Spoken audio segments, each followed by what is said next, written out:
আসসালামু আলাইকুম, welcome to my page life with Habiba. আজকে এমনি বাসায় কি করেছি, কিছুক্ষণ আগে কি দিয়ে দুপুরে খাওয়া দাওয়া শেষ করলাম তা ছোট্ট এই ব্লগে শেয়ার করব। তো আজকে আমি একটা নতুন থ্রি পিস পরেছি, গোসল করে চুল মুছে নিলাম। আমার চুলের যত্ন নেওয়া হয় না, তাই মেবি চুল পড়ে যাচ্ছে। দেখি সামনে থেকে নেওয়ার চেষ্টা করব। এরপরে চলে গেলাম বাচ্চাদের জন্য একটা ডিম ভেজে নেওয়ার জন্য।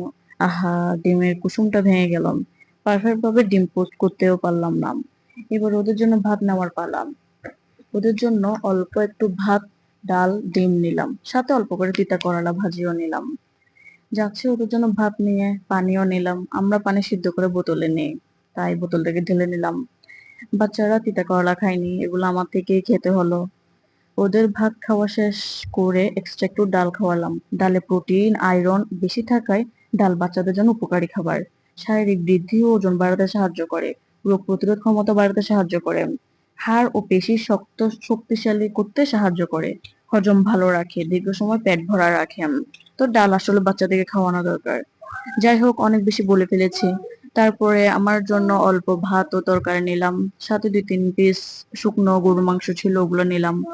সিম্পল খাবার আমার খুব পছন্দ, আর যাদের ভালো লাগে না ইগনোর করতে পারেন প্লিজ।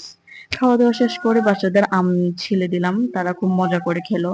এরপর আমি চিন্তা করলাম আমার হাতের চুড়িগুলো অনেক পুরনো হয়ে গেল, এখন এগুলো একটু চেঞ্জ করা দরকার। তো নতুন তো বাসায় আছেই, তো পরে নিলাম নতুন চুড়ি। কেমন লাগছে এগুলো সবাই কমেন্টে জানাবেন। আজকের জন্য এতটুকুই। আল্লাহ হাফেজ, আসসালামু আলাইকুম।